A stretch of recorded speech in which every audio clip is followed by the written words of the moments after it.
ইসহাক, মঞ্চে বসা খেলাফত মজলিসের সম্মানিত নেতৃবৃন্দ, বিভিন্ন বন্ধু সংগঠনের সম্মানিত জাতীয় নেতৃবৃন্দ, ছাত্র যুব নেতৃবৃন্দ, অধিবেশনে অংশগ্রহণকারী সম্মানিত সহকর্মীবৃন্দ, আল্লাহ তাবারক তাআলার শুকরিয়া আদায় করছি। আল্লাহ তাআলা মুক্ত পরিবেশে আমাদেরকে মন খুলে এখানে একত্রিত হওয়ার তৌফিক দান করেছেন এবং দুটি কথা বলার এবং শোনারও সুযোগ করে দিয়েছেন। আলহামদুলিল্লাহ রাব্বিল আলামিন। সেই সাথে খেলাফত মজলিসকে অন্তরের অন্তঃস্থল থেকে ধন্যবাদ এবং কৃতজ্ঞতা জ্ঞাপন করছি, তারা আজকের এই অধিবেশনে আমাদেরকে এখানে আসার সুযোগ করে দিয়েছেন। আল্লাহ তাআলা এর জন্য খেলাফত মজলিসের মর্যাদাকে বৃদ্ধি করে দিন, আমিন। সম্মানিত ভাই এবং বন্ধুগণ, আমি এতক্ষণ ধরে তন্ময় হয়ে সকলের বক্তব্যই শুনছিলাম।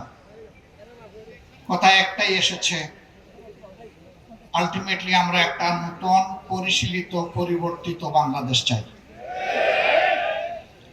সেই বাংলাদেশটা কেমন চাই? সেই বাংলাদেশটা আমাদের সন্তানেরা যে স্লোগান দিয়েছে, সেই স্লোগানের বাংলাদেশ চাই। তাদের মৌলিক স্লোগানে একটাই ছিল, উই ওয়ান্ট জাস্টিস। আমরা সকল ক্ষেত্রে ন্যায় বিচার চাই, ভারসাম্য চাই, সাম্য চাই, বৈষম্য চাই না। যে দেশ এবং সমাজে ন্যায় বিচার প্রতিষ্ঠিত থাকে, সেই সমাজে কাউকে অধিকার চেয়ে নিতে হয় না। রাষ্ট্রের দায়িত্ব হয় যার যার অধিকার তার হাতে তুলে দেওয়া। এই জায়গাটাই আমাদের সবচেয়ে ক্ষতিগ্রস্ত হয়ে আছে। আর এর মূল কারণ হলো আমাদের অগ্রহণযোগ্য বিধ্বস্ত শিক্ষা ব্যবস্থা। যে শিক্ষা মানুষকে মানুষ তৈরি করার পরিবর্তে দানব এবং রাক্ষসে পরিণত করে, সেই শিক্ষাই জাতির দুর্ভোগের মূল কারণ।